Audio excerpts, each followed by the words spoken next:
नमस्कार दोस्तों, कविता Yadav YouTube channel पर आप सभी का स्वागत है। संपूर्ण हिंदी विषय की तैयारी को आगे बढ़ाते हुए अभी हाल ही में होने वाली परीक्षाओं को ध्यान में रखते हुए आज की क्लास में हम करेंगे हिंदी साहित्य से संबंधित महत्वपूर्ण प्रश्न, जो कि हम विद सॉल्यूशन के साथ मैराथन क्लास के माध्यम से करते हुए आगे बढ़ रही है, क्योंकि निरंतर अभ्यास ही सफलता का राज है। इसी उद्देश्य के साथ हर रोज़ हिंदी विषय से संबंधित अधिक से अधिक प्रश्नों का हम अभ्यास करने की कोशिश करते हैं। एक एक प्रश्नों को उसके विद सॉल्यूशन के साथ देखते हैं, ताकि परीक्षा में प्रश्नों को घुमा फिरा कर भी पूछ लिया जाए तो आसानी से आप उनका सही आंसर दे सको। किसी भी स्टेट के अंतर्गत होने वाले टीजीटी पीजीटी हिंदी की परीक्षा हो या एनटीए नेट की परीक्षा हो, तो सभी परीक्षाओं के लिए ये क्लास काफ़ी मददगार साबित होगी। इन्हीं प्रश्नों में से, इन्हीं बिंदुओं में से आपको परीक्षा में प्रश्न भी देखने को मिलेंगे। तो शुरुआत कर लेते हैं आज की क्लास के प्रश्न नंबर 1 से। सबसे पहले देख लेते हैं, आदिकाल के किस कवि की भाषा हिंदी के वर्तमान रूप के सर्वाधिक निकट है। यानी कि हिंदी का वर्तमान रूप, यहाँ पर जो है खड़ी बोली की बात हो रही है। खड़ी बोली के जो सर्वाधिक निकट कौन सी आदिकालीन कवि की भाषा मानी जाती है, ये आपको बताना है। आंसर हो जाएगा हमारा अमीर खुसरो। अमीर खुसरो ने आदिकाल के अंतर्गत खड़ी बोली में भी जो है रचनाएं की थी। सबसे पहला खड़ी बोली का कवि भी माना जाता है आदिकाल के अंतर्गत अमीर खुसरो जी। तो आदिकाल के कवि अमीर खुसरो की जो भाषा हिंदी के वर्तमान रूप के सर्वाधिक निकट मानी जाती है। बात करें मुल्ला दाऊद की, तो मुल्ला दाऊद निर्गुण काव्य धारा के प्रेम मार्गी सूफी काव्य के कवि रहे हैं, सूफी शाखा के कवि रहे हैं। क्योंकि प्रेम मार्गी यानी कि सूफी शाखा एक ही नाम है। निर्गुण काव्य धारा को दो भागों में बांटा गया। एक संत काव्य धारा, जिसे ज्ञानाश्री शाखा के नाम से भी जाना जाता है। एक हमारी सूफी काव्य धारा, जिसे प्रेमाश्री शाखा के नाम से या प्रेम मार्गी शाखा भी कहा जाता है। तो मुल्ला दाऊद जो है निर्गुण काव्य धारा के प्रेम मार्गी सूफी काव्य धारा के कवि रहे हैं, ये आप सभी को पता है। मुल्ला दाऊद ने अवधी भाषा चौपाई दोहा छंद में चंदायन नामक जो है रचना की है, जिसका समय जो है 1379 ईस्वी माना जाता है। मुल्ला दाऊद को राम कुमार वर्मा ने सूफी काव्य धारा का प्रथम कवि माना है। तो मुल्ला दाऊद को जो है किसने सूफी काव्य धारा का प्रथम कवि माना है? राम कुमार वर्मा ने। ये तथ्य भी आपको पता ही है, राम कुमार वर्मा ने स्वयंभू को जो है हिंदी का प्रथम कवि माना है। ये आपको ध्यान रखना है। हिंदी का प्रथम कवि स्वयंभू को किसने माना? तो राम कुमार वर्मा ने। राम कुमार वर्मा ने जो है सूफी काव्य धारा का प्रथम कवि किसे माना? मुल्ला दाऊद को। तो सभी तथ्यों को आपको ध्यान से रिवाइज करते हुए चलना है। बढ़ते हैं आगे। डॉक्टर माता प्रसाद गुप्त ने चंदायन को लोर कहा या लोर कथा नाम से भी अभिहित किया है। ये पूछा जाता है, चंदायन को किस और अन्य नाम से जाना जाता है? लोर कहा या लोर कथा भी कहा जाता है चंदायन को। और चंदायन को लोर कहा या लोर कथा किसने नाम दिया? तो माता प्रसाद गुप्त ने। उसके बाद बढ़ते हैं आगे। चंद बरदाई जी की जो कीर्ति है, उसका नाम है पृथ्वीराज रासो। पृथ्वीराज रासो महाकाव्य चंद बरदाई जी द्वारा लिखा गया। अब्दुल रहमान जी की जो कीर्ति है, उसका नाम है संदेश रासक, जो कि एक खंड काव्य है। ये भी आपको ध्यान रखना है, कई बार पूछा जाता है संदेश रासक किस प्रकार का काव्य है। तो ये एक खंड काव्य है। पहला धर्मेतर रास ग्रंथ भी माना जाता है। ये पॉइंट भी आपको ध्यान रखना है। पहला धर्मेतर रास ग्रंथ निम्नलिखित में से कौन सा माना जाता है? तो संदेश रासक को ही माना जाता है, जो कि अब्दुल रहमान जी द्वारा लिखा गया। अब्दुल रहमान जो है हजारी प्रसाद द्विवेदी जी द्वारा हिंदी का प्रथम कवि माना गया है। हिंदी का प्रथम कवि किसके द्वारा माना गया? हजारी प्रसाद द्विवेदी जी द्वारा। हिंदी का प्रथम कवि कौन है? वो है अब्दुल रहमान। उसकी जो कीर्ति है संदेश रासक, ये पहला धर्मेतर रास ग्रंथ माना जाता है। उसके बाद बात करें आगे। अमीर खुसरो की जो कीर्तियाँ है, उसकी संख्या लगभग 100 बताई जाती है।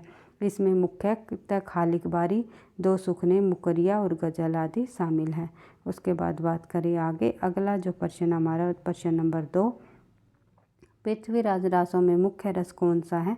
पृथ्वीराज रासों का मुख्य रस आप सभी को पता है, वीर और श्रृंगार रस पृथ्वीराज रासों के अंतर्गत मुख्य रस है।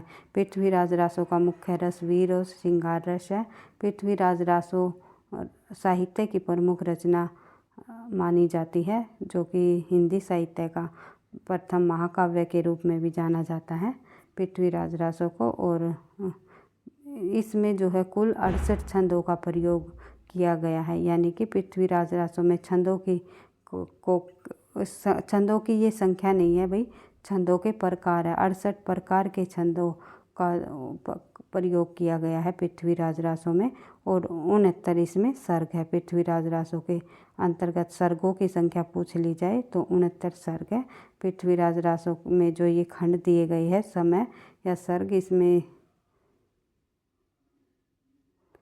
इनको सर्गों को जो है समय या अध्याय को या खंडों को कांडों को इसको इसमें पृथ्वीराज रासो के अंतर्गत सर्ग नाम दिया गया है, और पद्मावत में समय नाम दिया गया है, ये आपको ध्यान रखना है।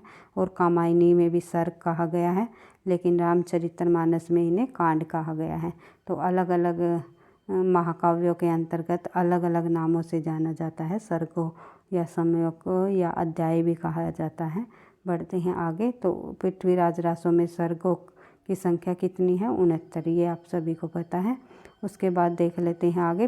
पृथ्वीराज रासो को चंद बरदाई के पुत्र जलहन ने पूरा किया। पृथ्वीराज रासो सुख सुखी संवाद के रूप में रचित है, और रामचंद्र शुक्ल ने चंद बरदाई को हिंदी का प्रथम महाकवि तथा पृथ्वीराज रासो को हिंदी का प्रथम महाकाव्य माना है। किसके द्वारा माना गया?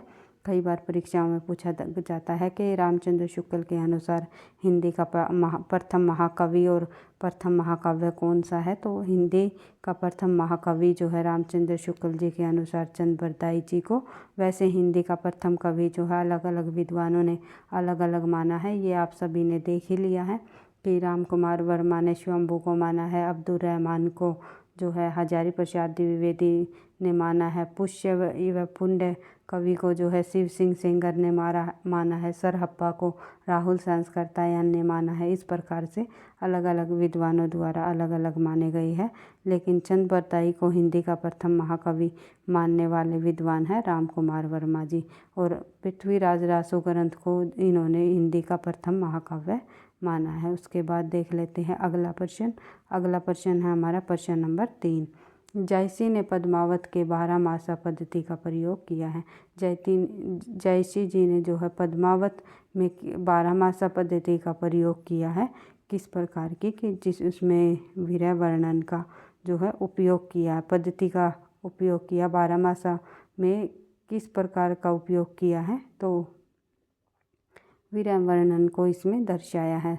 जायसी के पद्मावत में 12 मासा पद्धति का उपयोग विरह वर्णन के लिए किया गया है। जायसी पद्मावत में जो है जायसी की जो द्वारा लिखी गई जो रचना है पद्मावत, जायसी कृत पद्मावत में नागमती, पद्मावती और रतन सेन के प्रेम की कहानी का वर्णन दिखाया गया है। उसके बाद बढ़ते हैं भैया आगे। 12 मासा मूल्यतः विरह प्रधान लोक संगीत है। वह पद या गीत जिसमें 12 महीनों की प्रकृति विशेषताओं का वर्णन किसी विरही या विरहिणी के मुख से कराया जाता है। आचार्य रामचंद्र शुक्ल के अनुसार पद्मावत की कथा का जो पूर्वार्ध भाग है वो कल्पित है, और उत्तरार्ध जो है उसका ऐतिहासिक है।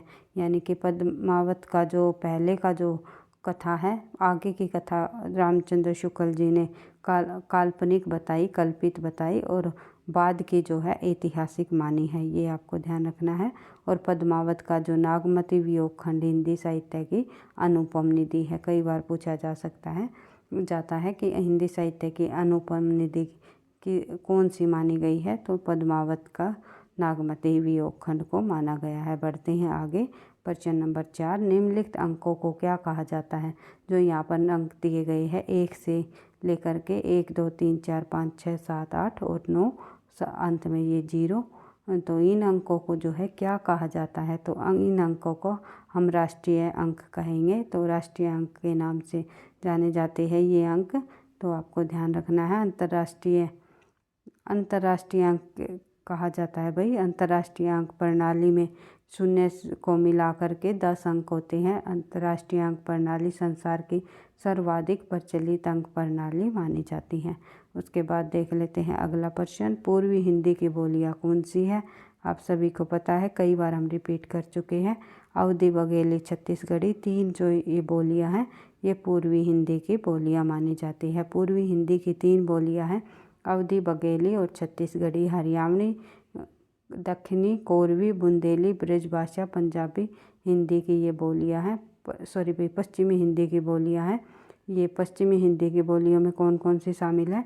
हरियाणवी, दक्षिणी, कोरवी, बुंदेली, ब्रजभाषा और खड़ी बोली, ये सभी जो है पश्चिमी हिंदी की बोलियों के अंतर्गत आती है। फिर उसके बाद मैथिली, मगही, भोजपुरी, बिहारी हिंदी के अंतर्गत आती है और मालवी जो है राजस्थानी हिंदी के अंतर्गत आती है। बढ़ते हैं आगे। प्रश्न नंबर 6 देख लेते हैं। देवनागरी लिपि की वर्णमाला का क्रम वैज्ञानिक है कैसे? कि किस प्रकार से कह सकते हैं कि देवनागरी लिपि की वर्णमाला का क्रम वैज्ञानिक है? तो पहले स्वर पहले आते हैं और बाद में व्यंजन। तो हमारा आंसर हो जाएगा ए। देवनागरी लिपि में स्वर पहले आते हैं, बाद में व्यंजन आते हैं। उसके बाद देवनागरी लिपि की जो वर्णमाला का क्रम वैज्ञानिक है, इसमें स्वर पहले आते हैं और व्यंजन जो है बाद में आते हैं। ब्राह्मी की उत्तरी शैली से जो है चौथी और 5वीं शताब्दी में गुप्त लिपि से छठी शताब्दी में कुटिल लिपि। एक सेकंड। कहने का मतलब ये है कि ब्राह्मी की उत्तरी शैली से ही जो है देवनागरी लिपि का विकास माना जाता है। चौथी से 5वीं शताब्दी में गुप्त लिपि का विकास हुआ। फिर गुप्त लिपि से छठी शताब्दी में कुटिल लिपि निकल कर आई, कुटिल लिपि निकली और इसी कुटिल लिपि से 9वीं शताब्दी के लगभग जो है नागरी के प्राचीन रूप का विकास हुआ। तो यहीं से हमारी देवनागरी लिपि का विकास हुआ, कुटिल लिपि से। उसके बाद जिसे प्राचीन नागरी या देवनागरी लिपि भी कहा जाता है, प्राचीन नागरी या देवनागरी के नाम से भी जाना जाता है। देवनागरी का सर्वप्रथम प्रयोग गुजरात के राजा जयभट्ट 7वीं 8वीं शताब्दी के जो रहे हैं के शिलालेख में हुआ। कई बार ये प्रश्न परीक्षाओं में पूछा जाता है, देवनागरी का सर्वप्रथम प्रयोग कहाँ पर मिलता है? तो देवनागरी का जो सर्वप्रथम प्रयोग है गुजरात के राजा जयभट्ट के शिलालेखों में मिलता है। बढ़ते हैं आगे। प्रश्न नंबर 7 देख लेते हैं। अर्थ संकोच क्या है? तो अर्थ संकोच निम्नलिखित में से क्या माना जाता है? तो देख लेते हैं। पहले सामान्य और व्यापक अर्थ में प्रयुक्त होने वाला शब्द कालांतर में जो है विशेष अर्थ में प्रयुक्त होने लगा, वही हमारा क्या कहलाएगा? अर्थ संकोच। जैसे कि पहले हम एक शब्द को किसी और अन्य पहचान से हम उसे जानते थे, फिर बाद में वही शब्द किसी स्पेशल एक के लिए प्रयोग किया जाने लगा। जैसे कि उदाहरण के रूप में हम जैसे समझे मृग जो है, ये पहले मृग को पहले पशुओं के लिए प्रयुक्त होता था, सभी पशुओं के लिए प्रयुक्त होता था, लेकिन कालांतर में यह केवल हिरण के लिए प्रयोग होने लगा। तो यही हमारा क्या है? अर्थ संकोच। बढ़ते हैं आगे। अगला प्रश्न है प्रश्न नंबर 8, जिसके माध्यम से कार्य होता है। कचहरियों का काम, सरकारी आदेश, सूचनाएं और विज्ञापन, एक प्रदेश का दूसरे प्रदेश से शासकीय स्तर पर पत्र व्यवहार हो, वह कौन सी भाषा कहलाती है? आप सभी को पता है, राजकाज में प्रयुक्त होने वाली जो भाषाएं होती है वे हमारी राजभाषा कहलाती है। उसके बाद देख लेते हैं अगला प्रश्न, प्रश्न नंबर 9, सरदा की जो कामायनी को क्या कहा जाता है? सरदा को कामायनी क्यों कहा जाता है भाई? सरदा को जो है कामायनी क्यों कहा जाता है? जयशंकर प्रसाद जी की जो रचना है कामायनी, उसके अंतर्गत जो हमारी जो पात्र आती है एक सरदा नाम की, सरदा, ईड़ा और मनु मुख्य रूप से ये पात्र है कामायनी रचना में। तो सरदा पात्र को कामायनी क्यों कहा जाता है?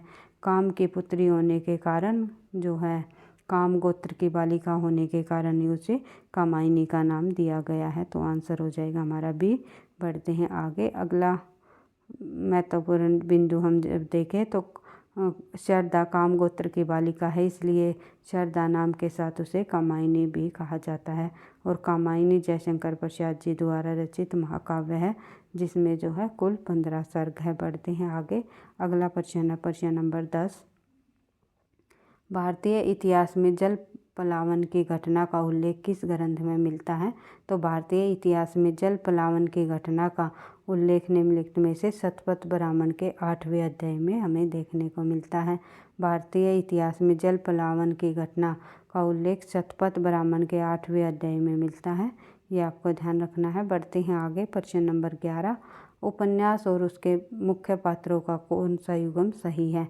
तो एक ऐसा युगम हमें देखना है, वो एक तरफ उपन्यास है, दूसरी तरफ उसके पात्र दिए गए हैं। इन उपन्यासों में जो है किस उपन्यास के पात्र सही यहाँ पर मिलान किए गए हैं। जैसे कि हमारा सही आंसर हो जाएगा भाई अंधेरे बंद कमरे में, जो कि मोहन राकेश जी का नाटक है। उसके मुख्य पात्र है नीलिमा और हरबंश। तो और अन्य पात्रों को भी हम देख लेते हैं। उपन्यासों को के अंतर्गत कौन कौन से पात्र शामिल है। जैसे कि सुनीता, जो कि जैनेन्द्र जी का उपन्यास है। सुनीता के जो प्रमुख पात्र है सुनीता, श्रीकांत, हरिप्रसन्न और सत्या। फिर नदी के द्वीप, जो कि अज्ञे जी का उपन्यास है, उसके जो पात्र है भुवन, गोरा, रेखा और चंद्रमोहन। उसके बाद जो है दादा कामरेड जो उपन्यास है उसका यशपाल जी का उपन्यास है। इनके प्रमुख पात्र है हरीश, शेला, यशोदा, अख्तर, रॉबर्ट आदि। और अनाम दास का पोथा, जो कि हजारी प्रसाद द्विवेदी जी द्वारा लिखा गया। जबाला, रितंबरा, रिजुका आदि। रेकव ये कई बार परीक्षाओं में पूछा जाने वाला पात्र है, इम्पोर्टेंट है परीक्षा की दृष्टि से। अनामत के पोथा के अंतर्गत आता है रेकव। उसके बाद देख लेते हैं आगे। प्रश्न नंबर 12, परीक्षा पुरुष में किस शहर के रईस की कथा है? तो परीक्षा पुरुष, जो कि लाला श्रीनिवास दास जी द्वारा लिखा गया प्रमुख उपन्यास माना जाता है और हिंदी का प्रथम मौलिक उपन्यास भी यही माना जाता है। आचार्य रामचंद्र शुक्ल ने भी इसे ही हिंदी का प्रथम मौलिक उपन्यास माना है। तो ये परीक्षा गुरु जो उपन्यास है, इसको के अंतर्गत किस शहर के रईस की कथा का वर्णन है? तो इसमें दिल्ली के रईस की कथा को दिखाया गया है। बढ़ते हैं आगे। आचार्य रामचंद्र शुक्ल ने परीक्षा गुरु को अंग्रेजी के ढंग का हिंदी का पहला उपन्यास माना है। इसका रचनाकाल 1882 है। उसके बाद देख लेते हैं आगे। और रचनाकार आपको पता ही है श्रीनिवास दास जी हैं। बढ़ते हैं आगे। प्रश्न नंबर 13, मोहन राकेश के अपूर्ण नाटक पैर तले की ज़मीन को किसने पूरा किया? तो मोहन राकेश जी द्वारा उनके द्वारा लिखा गया ये इनका अधूरा या अपूर्ण जो नाटक माना जाता है, पैर तले की ज़मीन। इस नाटक को पूरा करने वाले जो विद्वान हुए वे थे हमारे कमलेश्वर जी। कमलेश्वर ने मोहन राकेश द्वारा लिखा गया नाटक अपूर्ण नाटक पैर तले की ज़मीन, उसको कमलेश्वर जी ने पूरा किया। बढ़ते हैं आगे। मोहन राकेश के अन्य नाटक में शामिल है आषाढ़ का एक दिन, लहरों का राजहंस, आधे अधूरे आदि। सुरेंद्र वर्मा जी के नाटक में शामिल है द्रौपदी, सेतुबंद, आठवां सर्ग, शकुंतला की अंगूठी। धर्मवीर भारती जी के नाटक है अंधा युग। उसके बाद देख लेते हैं प्रश्न नंबर 14, किस एकांकीकार ने अतीत गौरव को प्रस्तुत करते हुए राष्ट्रीयता और देश प्रेम की भावना जगाने का प्रयास किया है? तो आंसर है हमारा रामकुमार वर्मा। बढ़ते हैं आगे। रामकुमार वर्मा ने अतीत गौरव को प्रस्तुत करते हुए देयता और राष्ट्र प्रेम की भावना को जगाने का प्रयास किया है। रामकुमार वर्मा की प्रसिद्ध एकांकी पृथ्वीराज की आंखें, चारू मित्रा, कौमुदी महोत्सव, दीपदान आदि है। और जो है बादल की मृत्यु भी जो पृथ्वीराज भाई रामकुमार वर्मा जी की ही है, ये भी आपको ध्यान रखना है। और भुवनेश्वर जी की जो प्रसिद्ध एकांकी है वो है कारवां, कई बार परीक्षाओं में पूछी जाती है। जगदीश चंद्र माथुर जी की जो एकांकी है मेरी बांसुरी, भोर का तारा, कलिंग विजय, खंडहर, कबूतर खाना आदि इनकी प्रमुख एकांकियाँ हैं। फिर है लक्ष्मी नारायण लाल जी की एकांकी नाटक कौन से है? सुरंगी, पर्वत के पीछे, ताजमहल के पीछे, दूसरा दरवाज़ा लक्ष्मी नारायण लाल का जो है ये एकांकी नाटक है। ये काफ़ी बार परीक्षाओं में पूछा जाता है। बढ़ते हैं आगे। प्रश्न नंबर 15, निम्नलिखित में से आचार्य हजारी प्रसाद द्विवेदी के निबंधों की कौन सी मुख्य विशेषता है? तो हजारी प्रसाद द्विवेदी के निबंधों की मुख्य विशेषता नहीं है और नहीं पर आपको जो है पढ़ते वक्त ध्यान रखना है परीक्षा में पूछा क्या गया, क्योंकि जल्दबाजी में कई बार हमारा है और नहीं को जब हम नहीं देखते तो उसमें हमारा एक प्रश्न आते हुए गलत हो जाता है। इसलिए आप लोगों को एक एक प्रश्नों को उसको जो ध्यान से समझ करके आंसर देना है परीक्षा में। तो आंसर हो जाएगा हमारा विदेशी लेखकों का उल्लेख। ये जो है हजारी प्रसाद द्विवेदी के निबंधों की विशेषता नहीं है और अन्य तीनों इनकी निबंधों में विशेषता देखने को मिलती है। व्यक्तित्व, व्यंजकता, पाठक में आत्मीयता और मिथक उपयोग।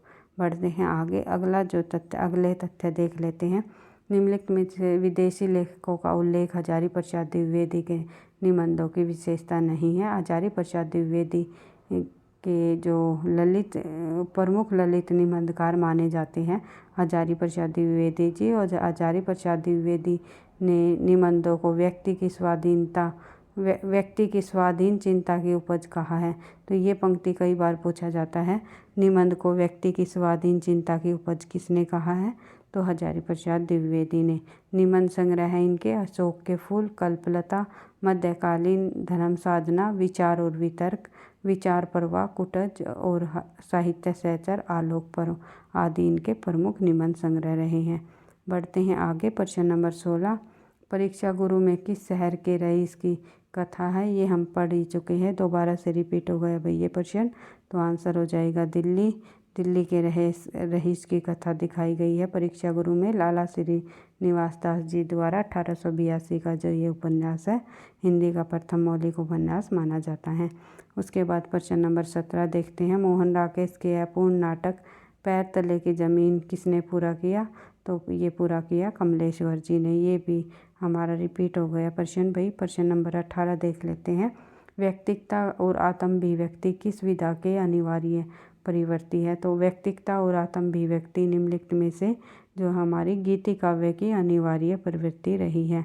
व्यक्तिकता और आत्माभिव्यक्ति गीति विधा की अनिवार्य प्रवृत्ति है। भारतीय एवं पाश्चात्य साहित्य में गीति काव्य को स्वानुभूति परक काव्य के रूप में विश्लेषित किया जाता है। हिंदी में इसे गीत, परगीत और गीति काव्य की संज्ञा दी जाती है। प्रमुख गीति काव्य है जैसे कि नीति शतकम और ऋतु संहारम, गीत गोविंद जो कि जयदेव जी का है। और ये सभी रचनाएं जो है संस्कृत के विद्वानों की है भाई, संस्कृत के लेखकों के द्वारा लिखी गई इनका गीति काव्य है। हंसदूत तथा महाकाव्य की श्रेणियों में जो गीति काव्य आते हैं हमारे वे आते हैं महाभारत तुलसीदास जी द्वारा लिखा गया रामचरितमानस और जयश्री जी द्वारा लिखा गया पद्मावत। बढ़ते हैं आगे। अगला प्रश्न है प्रश्न नंबर 19, लघु पत्रिका के रूप में किसका योगदान रहा? तो आंसर हो जाएगा हमारा कवि का। बढ़ते हैं आगे और अन्य पत्रिकाओं को भी हम देख लेते हैं। लघु पत्रिका के रूप में कवि का योगदान रहा और हिंदी की प्रथम पत्रिका उद्यंत मार्तंड 30 मई 1826 को कानपुर के निवासी जुगल किशोर के संपादकता में जो है कोलकाता से प्रकाशित हुई है। दीनमान पत्रिका 1965 ईस्वी में दिल्ली से प्रकाशित हुई। हिंदी का पहला दैनिक समाचार पत्र सुधावर्षन जो है श्याम सुंदर दास के संपादक से निकाला गया। हिंदी भाषा के क्षेत्र में प्रकाशित प्रथम पत्रिका बनारस अखबार थी। इसके संपादक राजा शिव प्रसाद सिंह रहे और उद्यंत मार्तंड के प्रकाशन को आधार मानकर 30 मई को ही राष्ट्रीय हिंदी पत्रकारिता दिवस मनाया जाता है। बढ़ते हैं आगे। प्रश्न नंबर 20 देख लेते हैं भाई।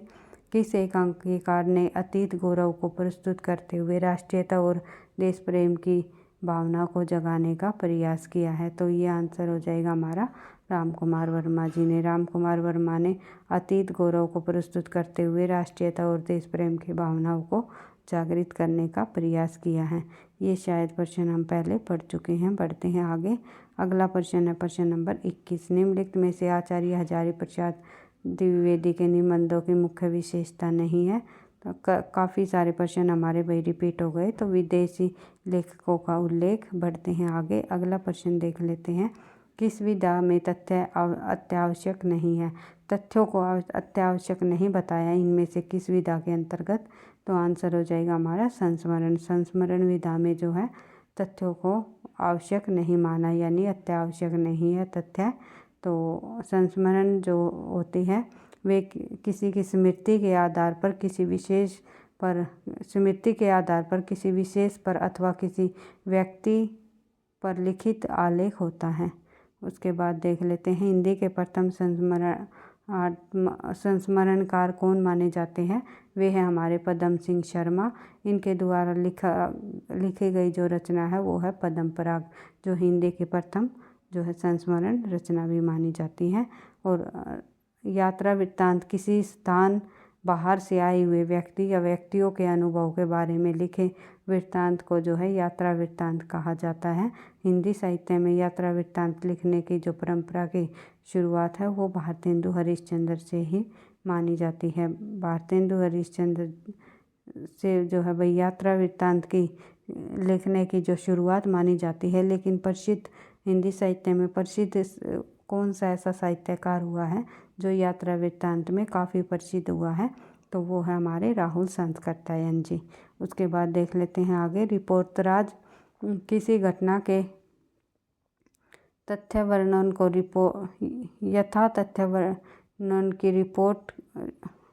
वर्णन को ही जो है रिपोर्टराज कहते हैं, यानी किसी घटना के जो तथ्य हैं उनका वर्णन करने को ही जो है वहाँ रिपोर्ट कहलाता है।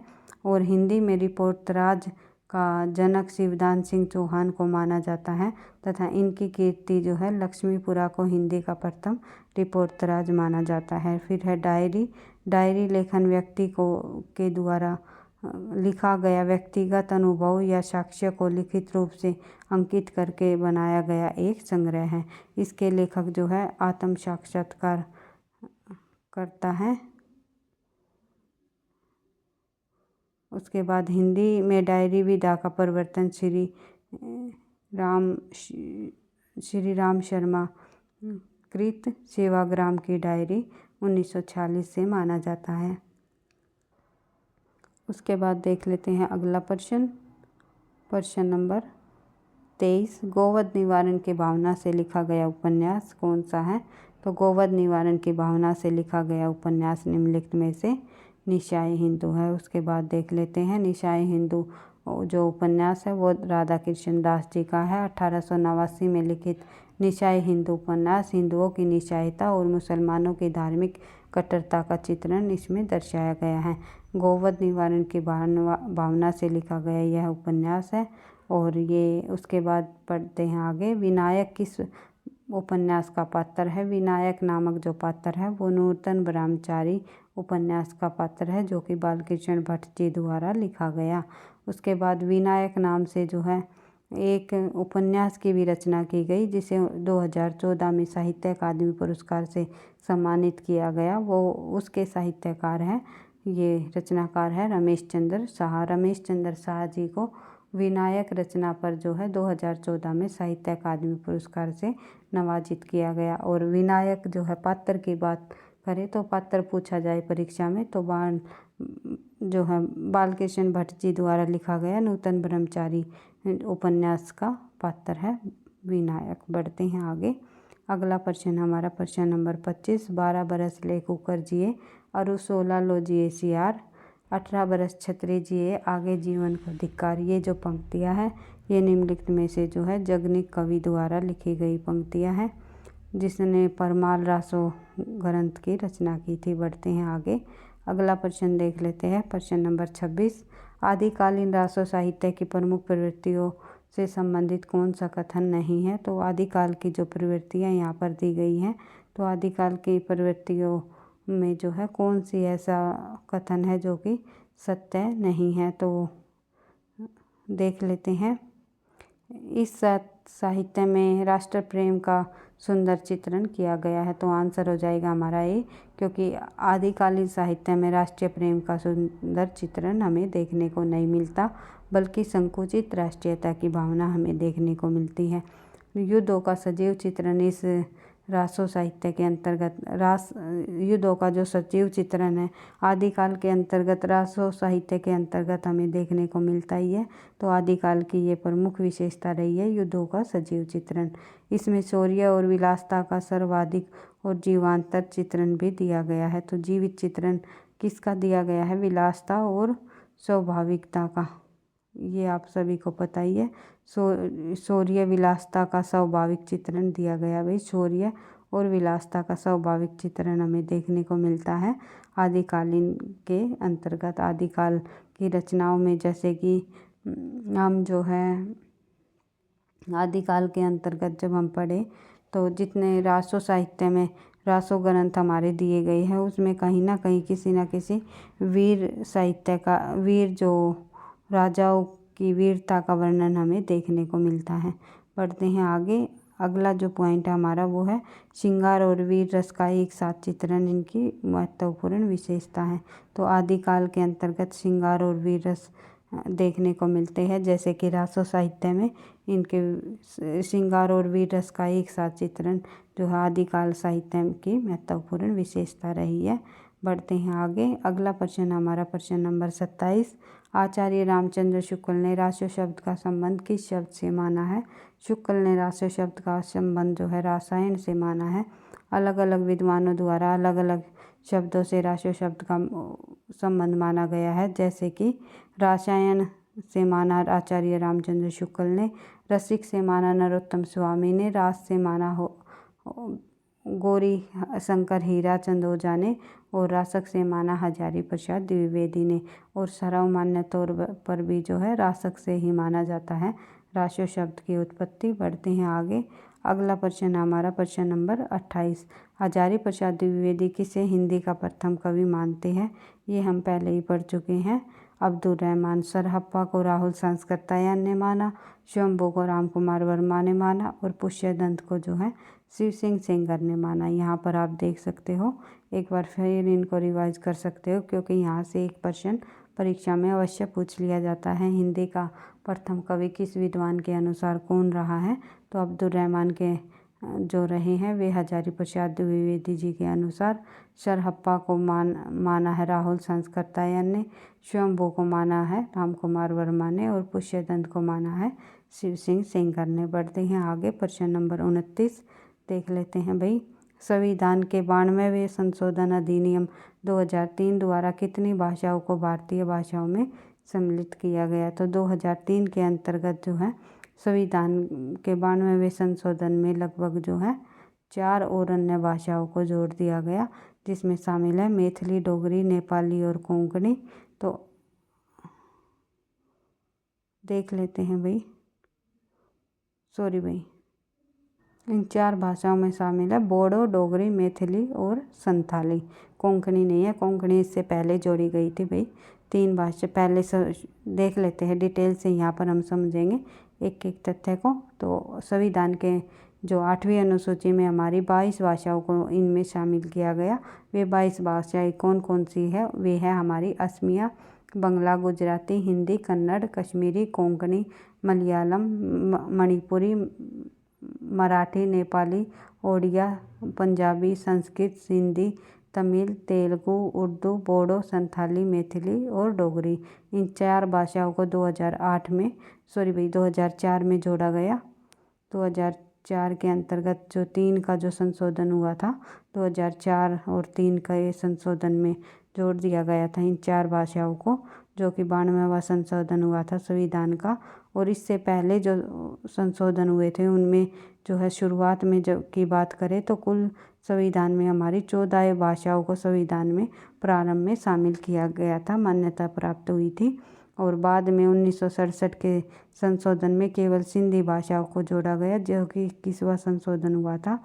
और जो है 1992 में 71वें संशोधन में 3 भाषाओं को और जोड़ दिया गया, कोंकणी, मणिपुरी और नेपाली को। उसके बाद 2003 में 92वें संशोधन के अंतर्गत जो है अधिनियम जो कि वर्ष 2004 से प्रभावित हुआ, वो उसके अंतर्गत जो है बोडो, डोगरी, मैथिली और संथाली को 8वीं अनुसूची में शामिल कर दिया गया। बढ़ते हैं आगे। अगला प्रश्न देख लेते हैं भाई। आपको प्रश्न पसंद आते हैं, लगता है आपकी परीक्षाओं के लिए ये हेल्पफुल है, तो प्लीज़ वीडियो को लाइक करते हुए चलना है, क्योंकि आपके लाइक और कमेंट से मुझे नेक्स्ट क्लास बनाने का मोटिवेशन भी मिलता है। तो देख लेते हैं, आगे पढ़ते हैं प्रश्न नंबर 30 पर। हिंदू हृदय और मुसलमान हृदय आमने सामने करके अजनबीपन मिटाने वालों में इन्हीं का नाम लेने पड़ेगा। तो शुक्ल के अनुसार यह कथन जो है जायसी जी के संबंध में कहा है। उसके बाद देख लेते हैं अगला प्रश्न नंबर 31। हीन भय जलमीन अधीन कहाँ कतीमो अकुलानी समाने नीर स्नेही को लाए कलंक निराश कायर त्याग पराने। जो ये पंक्तियां हैं, इनमें कौन सा अलंकार है? तो इनमें समपद अलंकार दिखाया गया है। तो बढ़ते हैं आगे, अगला प्रश्न देख लेते हैं। भिखारी दास के काव्य निर्णय में किसका विवेचन है? तो भिखारी दास के काव्य निर्णय में सर्वांग विवेचन हमें देखने को मिलता है। सर्वांग निरूपण ग्रंथ है भिखारी दास जी का ये। और काव्य निर्णय पढ़ते हैं आगे, प्रश्न नंबर 33। आचार्य रामचंद्र शुक्ल ने बिहारी की भाषा के बारे में जो है क्या कहा? तो इन्होंने कहा है, शुक्ल जी ने, बिहारी की भाषा चलती होने पर भी साहित्यिक है। उसके बाद देख लेते हैं प्रश्न नंबर 34। जहाँ कलह तह सुख नहीं कलह सुकन को सूल सबे कलह एक राज में राज कलह को मूल। जो ये पंक्तियाँ हैं, ये निम्नलिखित में से नागरीदास जी द्वारा लिखी गई प्रमुख पंक्तियाँ हैं। उसके बाद देख लेते हैं आगे अगला प्रश्न हमारा प्रश्न नंबर 35। मुड़ मुड़ कर देखता हूँ किसकी रचना है? तो ये रचना जो है राजेंद्र यादव जी की रचना है, मुड़ मुड़ कर देखता हूँ। उसके बाद देख लेते हैं प्रश्न नंबर 36। मणिकर्णिका के लेखक कौन है? तो मणिकर्णिका के लेखक निम्नलिखित में से तुलसीराम है, जो कि ये दलित साहित्यकार हुए हैं तुलसीराम जी। इनके द्वारा लिखी गई मणिकर्णिका रचना जो है इनकी प्रसिद्धि का आधार बनी है तुलसीराम जी की। तो मणिकर्णिका जो है बनारस में आने वाले जीवन के अत्यंत प्रतीक मणिकर्णिका से ही लेखक ने नया जीवन की शुरुआत की है। बढ़ते हैं आगे, अगला प्रश्न नंबर 37। महाकाल उपन्यास के लेखक कौन है? तो अमृतलाल नागर जी द्वारा लिखा गया महाकाल उपन्यास। महाकाल उपन्यास बूंद और समंदर, शतरंज की मोहरे, सुहाग के नुपुर, अमृत और विष, 7 घूंघट वाला मुखड़ा, एकदा नैमिषारण्य और जो है मानस का हंस, नाचो बहुत गोपाल, ये सभी उपन्यास जो हैं अमृतलाल नागर जी द्वारा लिखे गए हैं। उसके बाद देख लेते हैं आगे प्रश्न नंबर 38। सिंधी भाषा का विकास अपभ्रंश की किस बोली से माना जाता है? तो सिंधी भाषा का विकास अपभ्रंश की निम्नलिखित में से जो है ब्राह्मण बोली से माना जाता है। देख लेते हैं, बढ़ते हैं आगे। ब्राह्मण से सिंधी का विकास हुआ और 85 से लहंदा और पंजाबी का विकास हुआ। उसके बाद मागधी से जो है बिहारी, बंगला और असमिया का विकास हुआ और अर्ध मागधी से पूर्वी हिंदी निकल कर आई। पूर्वी हिंदी से जो है अवधी, बघेली, छत्तीसगढ़ी जो हैं ये 3 बोलियां निकल कर आई। पढ़ते हैं आगे, प्रश्न नंबर 39। प्रताप शाही की रचना नहीं है, इनमें से कौन सी रचना प्रताप शाही की नहीं है? काव्य विलास, व्यंग्यार्थ कौमुदी और श्रृंगार सतसई, ये तीनों रचनाएं प्रताप शाही जी की है। लेकिन नवरस तरंग जो है बेनी परवीन जी की रचना है नवरस तरंग। बढ़ते हैं आगे, अगला प्रश्न देख लेते हैं प्रश्न नंबर 40। छत्र प्रकाश प्रबंध काव्य के रचनाकार कौन है? छत्र प्रकाश प्रबंध काव्य के रचनाकार निम्नलिखित में से जो है लाल कवि माने जाते हैं। एक से बढ़ते हैं आगे, अगला प्रश्न देख लेते हैं प्रश्न नंबर 41। निम्नलिखित में से नीतिकार कवि नहीं है, इनमें नीतिकार कवि में शामिल नहीं है, वो है गिरिधर कविराय, जो कि भारतेंदु जी के पिता हैं। उसके बाद बात करें आगे, प्रश्न नंबर 42। निम्नलिखित में से किन लेखकों का फोर्ट विलियम कॉलेज से संबंध है? फोर्ट विलियम कॉलेज से संबंधित जो लेखक रहे हैं, इनमें वे रहे हैं लल्लू लाल और सैदल मिश्र। लल्लू लाल, सैदल मिश्र और नासिक जो है ईशा अल्लाह खां और राम प्रसाद निरंजनी, ये 4 लेखक जो है फोर्ट विलियम कॉलेज से संबंधित रहे हैं। बढ़ते हैं आगे, अगला प्रश्न देख लेते हैं प्रश्न नंबर 43। गारसा दत्तासी ने हिंदुस्तानी साहित्य का इतिहास किस भाषा में लिखा? आप सभी को पता है फ्रांसीसी विद्वान रहे थे गारसादासी, जिन्होंने इस्तवार द लिटरेचर एंड हिंदुस्तान नाम जो है फ्रांस भाषा में लिखा, फ्रांसीसी भाषा में। बढ़ते हैं आगे। अगला फ्रेंच भाषा भी कहा जाता है। बढ़ते हैं आगे। प्रश्न नंबर 44, निम्नलिखित में से कौन सा युग्म सुमेलित नहीं है? इनमें से जो है किस साहित्यकार द्वारा लिखी गई उनकी जो रचना नहीं है, किस रचना का जो लेखक इनमें सुमेलित नहीं है, ये हमें देखना है। हिंदी कोविद रत्नमाला श्याम सुंदर दास जी का ग्रंथ है, इतिहास ग्रंथ है, बिल्कुल सही है। हिंदी साहित्य का संक्षिप्त इतिहास विश्वनाथ त्रिपाठी जी का ग्रंथ है, बिल्कुल सही है। हिंदी साहित्य एक परिचय त्रिभुवन जी का है, ये भी बिल्कुल सही है। लेकिन जो है हिंदी साहित्य का समीक्षात्मक इतिहास जो है ये शिव कुमार जी का नहीं है, बल्कि वासुदेव सिंह जी का है। और हिंदी